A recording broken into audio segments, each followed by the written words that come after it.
గౌతమ్ ఏంటంటే చూడ్డానికి ఎంత సాఫ్ట్ స్వీటో, సో అమ్మాయి విషయానికి వస్తే చాలా కేరింగ్. బికాస్ నాకు బాగా తెలుసు, అన్ని డేస్ ఉన్నాను కాబట్టి అమ్మాయిలకి ఏదైనా కొంచెం పర్సనల్ ఇష్యూస్ అయినా కానీ లేదా హెల్త్ బాగాలేకపోయినా కానీ నువ్వు దగ్గరుండి మనకు అంత కేరింగ్ చేసి నువ్వు ఆ ట్రీట్మెంట్ ఇవ్వడం కానీ ఇది చేసుకోండి అది తీసుకోండి అనేసి దట్ సూపర్. నేను ప్రతిసారి చెప్తాను, గౌతమ్ అయితే ఏ అమ్మాయి పెళ్లి చేసుకుంటుందో తన అయితే చాలా లక్కీ అండి నిజంగా, బికాస్ అంత కేరింగ్ పర్సన్. సో ఈ అన్ని క్వాలిటీస్ ఉన్న గౌతమ్ కి ఎందుకు బ్రేకప్ అయింది?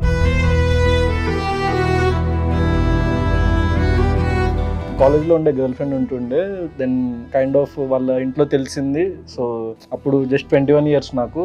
వాళ్ళంతా కాన్ఫిడెంట్ లేకుండా, అంటే నేను సినిమాలు అంటే ప్యాషన్ అది అని చెప్పిన, ఇంకా రాలేదు అప్పటికి. కానీ జస్ట్ కాలేజ్ అయిపోవడానికి వచ్చింది. So they wanted me to continue as a doctor only. Actual అది కూడా చేద్దామని కూడా నేను అనుకున్నా, కానీ ఇక అంత స్టాండ్ తీసుకోలే అమ్మాయి కూడా పర్టికులర్గా. సో అట్లా బ్రేకప్ అయిపోయింది.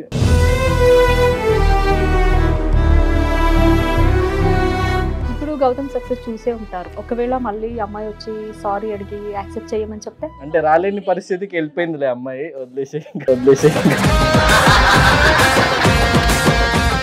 చెప్పినట్టు this season 7 Ulta Pulta was super duper hit. Of course మా అందరికి ఒక మంచి పేరు వచ్చింది, అందరూ ఇప్పుడు ఒక మంచి సక్సెస్ లో ఉన్నాము. అండ్ ఫినాలే రోజు ఏదైతే ఇన్సిడెంట్ జరిగిందో మా అందరికీ తెలుసు. ఫ్యాన్స్ అనేవాళ్ళు కొంచెం కారాన్ని పగలగొట్టారు, ప్రాబ్లం చేశారు, వాళ్ళే రివెంజ్ గా పెట్టుకున్నారు. సో ఇవన్నీ ఇన్సిడెంట్ చూసిన తర్వాత నీ ఒపీనియన్ అంటే ఏమైనా చెప్పాలని అనుకుంటున్నావా? మీడియా వాళ్ళు కూడా మా ఇంటికి వచ్చి కూడా అడిగింది, కానీ నేను పర్టికులర్ దాని మీద రెస్పాండ్ ఎందుకు అవ్వలేదంటే, it's like a side correct a side తప్పు అనడం నేను as an educated person I know. So నేను ఆ పర్టికులర్ ఇన్సిడెంట్ మీద ఎవరిని కమెంట్ చేయదలుచుకోలేదు, కానీ ఫ్యాన్స్ కి కానీ అట్లాంటి ఆడియన్సెస్ కి కానీ చెప్పదలుచుకుంది ఏంటంటే, ఆడియన్స్ అట్లా మమ్మల్ని డివైడ్ చేసి చూడకండి, ఒకళ్ళ మీద పగ పెంచుకొని యాంటీ ఫ్యాన్స్ అట్లా ఇట్లా వద్దు. అందరి ఫ్యాన్స్ అందరికీ సపోర్ట్ చేయండి. సో అందరం మంచి గ్రో అయ్యి మనం కూడా వాళ్ళ కోసం ఏమైనా చేయగలుగుతాం, మన శాయశక్తులు మనం వాళ్ళకి ఎంటర్టైన్మెంట్ ఇవ్వగలుగుతాం.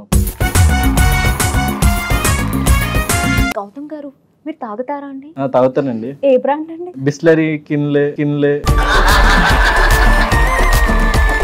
వాటిని ఎందులో మిక్స్ చేస్తారండి? ప్రోటీన్ షేక్ లో గానీ లేకపోతే జ్యూసెస్ లో గానీ. అంటే ఎప్పుడెప్పుడు తాగుతారంటే, అంటే ఎలాంటి సిచ్యువేషన్ లో? అంటే డైలీ 3 liters తాగుతా వాటర్. హెల్త్ 3 to 4 liters తాగితే రోజు 4 లీటర్ తాగొచ్చా అండి? Water that I think water